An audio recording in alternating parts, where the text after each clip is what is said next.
Thank God that the FBI has been shutting down illegal piracy gaming ROM websites instead of going after pedophiles, because we all know the number one enemy of all Americans and thus the entire world is poor people in other countries who can't afford PS4 titles. All right, that is the number one issue the world is facing right now. And thank God my tax dollars are going to the FBI to support these operations of safety and security and freedom and democracy on the internet. All right. If we didn't have this, I don't know where we would be as a country. All right. We would be a third world hellhole if we didn't have the FBI going after these ROM websites, shutting them down, and seizing the domains. All right. I'm telling you. And with the jokes out of the way, let's go ahead and talk about how this is retarded. So a few days ago, in July of this year, the FBI launched an operation to seize a bunch of different online marketplaces that were distributing pirated video games. They claimed these websites resulted in an estimated of $170 million in losses for the gaming industry, which in other words is them saying Nintendo and Sony and, so on. Big billion-dollar corporations, because we all want to make sure that Nintendo doesn't lose any money ever, okay? That's our main focus as a society. But actually, that's not at all how the money works. In fact, they didn't actually lose $170 million. That's what the FBI claimed, but I'll talk about in a second how that's actually not true at all. So yeah, these websites were notorious for hosting pirated copies of popular video games, including mostly Nintendo Switch games, PC games, and PS4 titles. PS4, Nintendo Switch. Nintendo Switch has been out for a very long time. The PS4 came out in 2013? The targeted websites operated for over 4 years, distributing pirated copies of highly anticipated video games, often days or weeks before their official release dates. Okay, so that's what they're claiming. They're saying, oh, these were big titles that got leaks and all these different things, but there's actually very little evidence that that's actually true at all. The download volume, they said, between February 28th of this year to May 28th this year, there was approximately 3.2 million downloads through the most popular platform that they seized. And then obviously they're claiming the piracy scheme caused an estimated $170 million in losses to game developers, publishers, affecting not only large companies, but also individual developers who invest years in creating games. Now let's go ahead and just get this out of the way. This isn't about the smaller creators. I think we all know nobody gives a shit about indie devs, all right? I mean, we do. We care because we play their games and buy their games. But the reason why the FBI is doing this isn't because somebody is, pirating a copy of Nuclear Throne off of Steam. No, it's because they're downloading ROMs of Super Mario Odyssey, all right? That's why this is happening. It's not happening because of the smaller indie developers. Now, am I saying indie developers do not get affected by piracy? Of course not. It does happen. It does affect them. In fact, in a lot of ways, it can affect those mom and pop indie game developers a lot more financially than a bigger company, right? But if it was just the mom and pop shops, right? If it was just the smaller developers who were getting targeted on these websites, the FBI wouldn't give a shit. They wouldn't be seizing these websites. They wouldn't. It's because of the bigger publishers and, Nintendo, Sony. It's because of those developers. That's the reason why the FBI is doing that, all right? We know that, so let's get that out of the way. And then also, too, the amount of indie companies I've seen and just smaller companies in general who have specifically stated, hey, if you can't afford to buy my game or to buy our game, go ahead and pirate it. Go ahead and pirate it, dude. There's that one horror game. I'll throw a picture up of the studios and games I'm talking about, where they specifically said, yeah, we'll upload a copy of the game to basically Pirate Bay so you can safely pirate the game, because we, if you want to play it, we want you to be able to play it. And then if you can later on afford the game, go ahead and buy it. You know, if you want to support us that way, if you enjoy it, go ahead. If you can afford it, but if you can't, pirate it. You know, Running with Scissors, the people that made the Postal games, they've had some pretty good reactions to this. If you follow them on Twitter, I'll put up some pictures. But they've been notorious for literally saying it's like, hey, yeah, pirate our games. If you can't afford them, if you live in a country where you literally get paid dirt, and you can barely feed your families or barely take care of yourself, go ahead and pirate the game. Even if you live in America and if you can barely take care of yourself and afford to take care of yourself, go ahead and pirate. There was that one game developer, it was an indie game developer, who made a tweet that went super viral like last year. It talked about how art shouldn't exist for just those who can afford it. I'm trying to quote it off of memory, but that's what he said. He said, art shouldn't just exist for those who can afford it. It should be for everybody, all right? And a lot of indie developers have said, yeah, go ahead, pirate our games. If you can't afford this, if you can't pay for this stuff, do it. And the reason why I'm saying this over and over is because you notice how the FBI and a lot of these people that have been kind of defending what's been going on, they're using indie developers and smaller developers as like a Trojan horse to make you actually give a shit about what they're doing and support what they're doing. Nobody cares if Nintendo loses money, you know, unless you're like one of those fucking freaks that just worships Nintendo and you bought a Nintendo Switch 2 day one so you could play Super Mario Kart and, you know, you'd suck off Mario. Like, those people, they're crazy. We all get it. I mean, we all like Mario games. We all like Super Smash Bros. Like, I'm not going to say I don't enjoy those games. I love those games, but I don't worship Nintendo. But there are people who do. But that's not most people. Most people do not care if these big companies lose money. These companies are worth billions of dollars. They're losing enough money on their own. Sony made Concord, all right? We don't even have to talk about Concord, okay? They lose enough money on their own, way more. So if the FBI wants to protect these companies from losing money, they should stop them from making shitty video games. How about that? But no, seriously, they use the indie developers as a emotional Trojan horse to get you to, you know, actually care and support what they're doing. I'm here to tell you, don't support what they're doing, because there's actually a really bad thing that this could lead to, and it's not just affecting video games, but actually the internet in general and your privacy and your safety. And I'll talk about that in a second. But yeah, you know, the actions that the FBI took was domain seizure. So they took over the domain listed websites. They dismantled the infrastructure. So they basically destroyed like the net code for the websites or whatever. And they also had internal cooperation with, I guess, a Dutch Physical Information and Investigation Service, which is FIOD. I've never heard of that, but they worked with different groups to bring these websites down. Now, these websites, they're not really any websites that I'm pretty sure most of us have heard of or have been to. A website like nsw2u.com, nswdl.com, game/2u.com, bigingame.com, ps4pkg.com, ps4pkg.net. You get the idea. I think there's a few more after that, but it's just random. Like, obviously these websites were made to where it's not something popular. It's not something you're just going to find out of the blue. Like, you really have to know what this website is before you go there.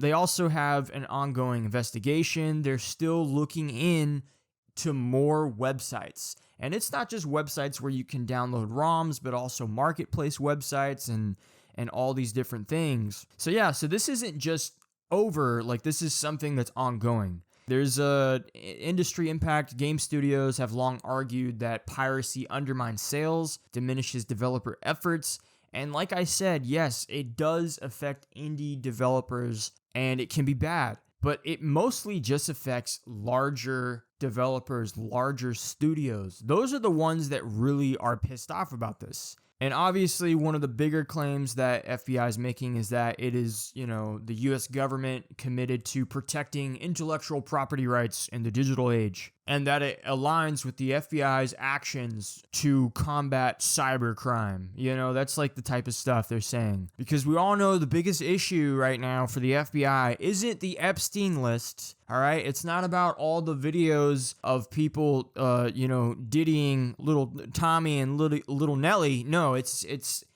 you downloading a Nintendo Switch ROM. It's you playing Killzone Shadowfall on your PC, all right? That's the worst thing that exists in the world. It's not the Epstein case. It's you downloading Killzone Shadowfall, all right? I'm telling you. Now, there's other reasons that the FBI has given to why they did what they did and why they have the ongoing operations and yada, yada, yada, yada. It's basically all the same shit. They're just rehashing it. They also say, oh, we're trying to stop, abuse online. And what are you talking about? Dude, shut up. Let's go ahead. Let's talk about the reasons why this is bad, okay? The reasons why this actually is negative, not just for people who play video games, but for everybody who uses the internet as a whole. All right, so first of all, the economic barrier. Like I said earlier, that one fire tweet. Art should not exist for those who can only afford it. It should be for everybody. There are a lot of people who live in countries where a modern AAA video game, it just is too much. The amount of money that they charge, even if it's in their currency, is the equivalent to a month's rent. Imagine instead of paying your rent for your apartment or your utility bills or your water bill or being able to afford groceries, you could either buy food or you could play the newest, shittiest AAA experience game. And honestly, they're probably not even downloading AAA video games that are brand new, because a lot of this stuff is PS4 titles. All right? These are old games, bro, that PlayStation doesn't even make money on, or they probably don't even sell well, or big titles like that. But still, they'll charge full price for some of these games, or even $40, $50. And even in the different currencies, it's still just not doable. And also, another big reason why these companies don't like these things is because of stuff like PlayStation Plus or Xbox Game Pass. Well, you could play these games for free if you bought our subscription service. These people aren't buying our subscription service. You're not supposed to be able to play this game just whenever you want. You're supposed to pay for the subscription service so you can stream it. It's why are you... That's another reason why they're mad, because it undermines their subscription revenue, which is shitty. I hate the fact that all these companies are going into a subscription model, but that's another reason why these companies don't like people pirating their games. It's because it eats into that revenue profit for their Netflix-style subscription service for games. But like I said, some people in these countries, even with those subscription prices being a lot lower, they still can't afford it. It's still not doable. It just really isn't. And so this cuts these people off from playing any types of games. And gaming is a big part of, the social experience nowadays, especially if you're a kid. When I was a kid, I didn't have any money. I used to pirate games with my brother. And it's my family, we weren't really well off. We didn't have money like other people. Everybody had a Wii, we had a GameCube. Everybody had an Xbox 360 or a PlayStation 3. We had a GameCube because the GameCube was cheaper and it was a lot older and it was just easier to get games on. But you know what? Most of the time, we were pirating games off the internet because we didn't have any money. And I got to play a lot of stuff. That's how I played Elder Scrolls for the first time with Morrowind. That's how we played Call of Duty. That's how we played Minecraft. Yeah, but when Minecraft was in early access, we pirated it. I'm just going to go ahead and say it. That's just something that happened. FBI, come tase me in my butthole, all right? Whatever, do it. But it's that's the thing is there are people, even in America and in Western countries, to where you just don't have money for stuff, or even if you're an adult, you just don't have it, dude. And it's life sucks right now. It's shitty for a lot of people. So playing a video game, having a little escapism, that can go a long way, man. That can really make life worth living. Do you know how many people choose to not off themselves because they're wow, man, there's a new game coming out. I don't have to do it just yet. You would be surprised how many people are kind of in that boat. So money's tough. So the fact that this is cutting a lot of people out of the conversation and removing them from being able to experience these titles and play these games. And like I said, a lot of these games are old, right? They're not newer titles. there you go. That's that. So that's one of the negatives. But also another reason is, and this was very interesting to me personally, is they say, oh, we're targeting these marketplaces, these websites, these different things where, oh, we don't want people to be able to pirate games and such. This actually creates an incentive and an opportunity for more black market growth in that type of industry where it is peer-to-peer networks. And I don't understand how that technology and in-depth completely works, but essentially it actually creates more of an incentive for more dangerous websites on the deep web or on these different things to actually pirate games and to do it in a more nefarious manner. So it's making it less safe for people all around who are just going to pirate video games. They're going to do it either way, but now you're forcing them to go onto a side of the internet that's even more dangerous, more sketchy, where there's risk of getting malware, data theft, scams, potentially harming vulnerable users who lack the technical knowledge to navigate these spaces safely, which could be a kid. It could be a 12-year-old Timmy, right? That just his family just don't got money for that game. He don't got money for that game. And he's like, oh, I got to download the Tor browser. I don't know what that is, but it's got a picture of an onion. And next thing you know, it's like mommy and daddy's credit card information, because it's on the computer, gets fucking stolen, and his family gets basically just nuked. Like their credit, everything gets, because little Timmy wanted to do a video game. And I know the FBI, they're going to be like, well, it's little Timmy's fault. I mean, yeah, but it's also your fault because you forced little Timmy, you pushed him in the corner, all right? You forced little Timmy to have to take matters into his own hands and download a Tor browser and get malware, all right? That's your fault, okay? Little Timmy doesn't know what that is. But all jokes aside with that, another reason why this is actually bad is the impact on abandonware games. Now, I don't know if you guys have been paying attention to gaming industry recently, but the Stop Killing Games initiative that just blew up and went super viral for, people to sign petitions to incentivize, like, hey, a lot of these companies are making games where you buy them and the next thing you know, they shut down the servers and you can't even play a game that you purchased. Or there's a game that just gets completely abandoned to where you can't buy it anywhere. The only place you could get it is off of eBay for like $700 for some console you don't own.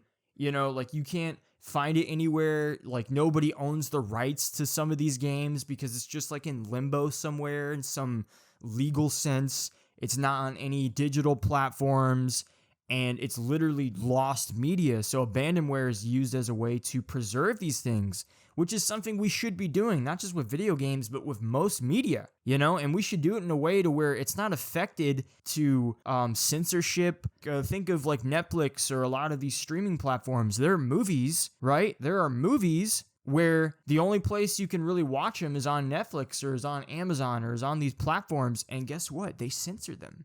They change them. Disney's done it with a bunch of their movies on their websites. They've straight up just cut out scenes, or they've altered audio, or they've reanimated certain things. Look up examples. That is a thing.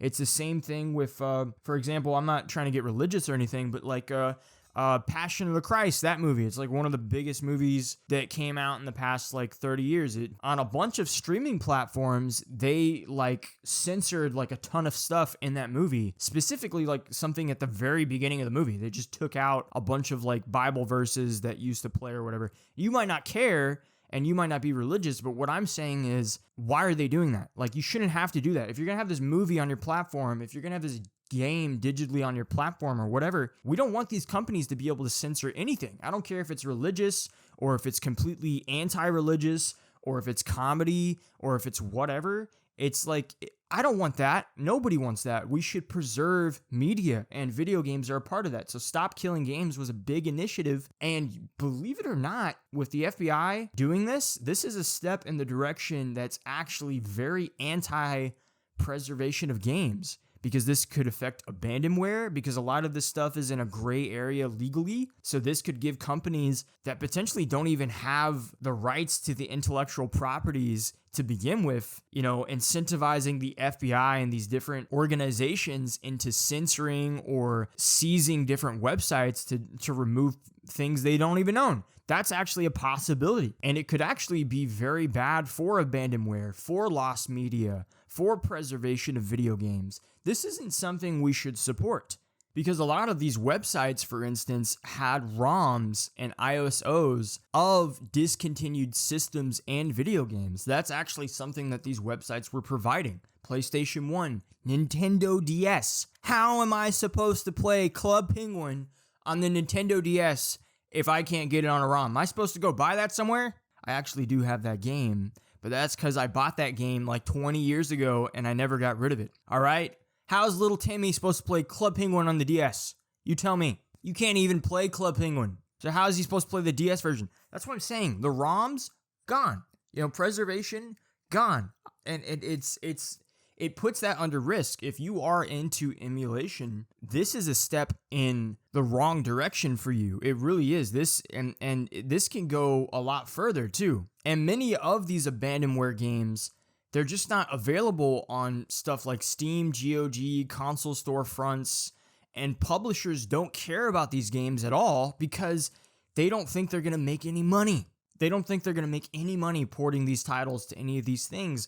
So they're not going to port them. And as a result, piracy sites were really the only source for you to be able to play these games, get these games. Abandonware, lost media, it is a thing. And because of that, without access to abandonware through piracy sites, some of these games risk being lost entirely, especially if physical media like CDs or even floppy disks, they degrade or become rare. It gets to a point to where they literally fall apart. So for people to archive and preserve these games, it's going to become more and more difficult, especially from a legal standpoint. It's like, how many people are going to really want to do this if they have to worry about the FBI kicking down their door and arresting them, which is insane. Like, that's crazy. Another thing that's a negative, but it's really just more the FBI taking an L, is the fact that they claimed the economic loss of $170 million, which was like something they were like, yeah, that's a lot of money. It's false, actually. There was a note that was put on the tweet that they put out on X, and it literally says the claim of economic loss of $170 million is false. And they have a link to a Wikipedia page where it actually talks about lost sales with video games. It goes into incomes, profits, taxes, all these different things. It's like a whole page, but basically, like, it doesn't equal money loss if they don't actually make money off of titles, because a lot of these things, you got to understand, it's not as simple as sell game, make money. There are other things that come into play, like tax write-offs, investments, shareholders, stuff like that. Like, it's very complex. And even so, they insinuate that most people who pirate games would instead purchase the products if there was no available avenue for them to pirate them, is unfounded and massively bloating the statistic. A lot of these people would just straight up not play these games at all if they can't afford them. If they can't pirate them, they're not going to buy them because they can't afford to buy them. You idiots. So that's one thing. So the $170 million loss is literally bullshit. So that's just another Trojan horse that they're using to make you feel bad for these companies. But even if Nintendo lost $170 million, I don't fucking give a shit, dude. I don't care. You think I'm supposed to care about Nintendo? Bro, they sold over 100 million Switches? You think they give a fuck about 170 million? Well, maybe Nintendo. They'd give a fuck about like 10 pennies, to be honest. But no, I don't care.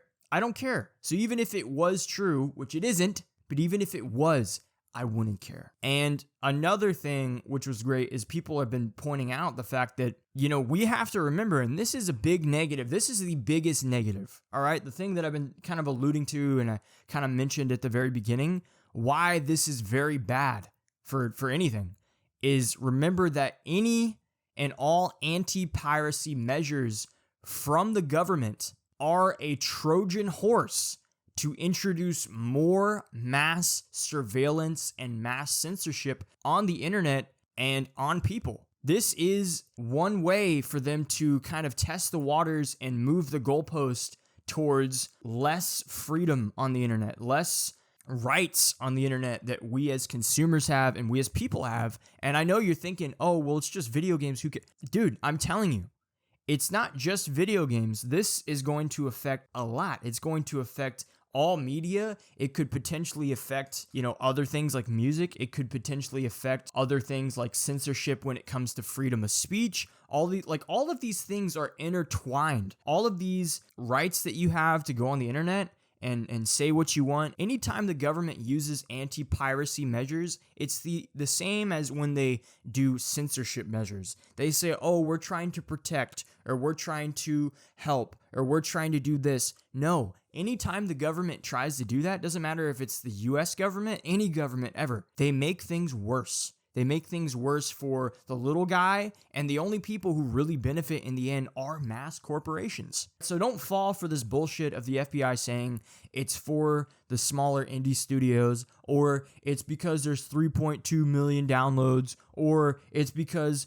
$170 million loss. It's like, dude, shut up. It's like, no, don't buy into that, because it is a way for them to push things further into censorship and into, I don't want to say this, but an authoritative dictatorship when it comes to the internet. And I know you're thinking that's crazy and that's reaching, but that's how these things work. Governments and policies and laws, they don't just change overnight. A lot of people think they do. They don't. They slowly evolve. It slowly gets pushed year after year, day after day, policy by policy. Not just with the FBI, but with actual legislative changes, all these different things. Slowly but surely, they change it. And then next thing you know, you can't speak your mind on Facebook, or you're going to get arrested, or you can't do this, or you're going to get arrested, or you can't do that, you're going to get a ticket sent to your house. It's like mass surveillance, you not having any privacy on the internet,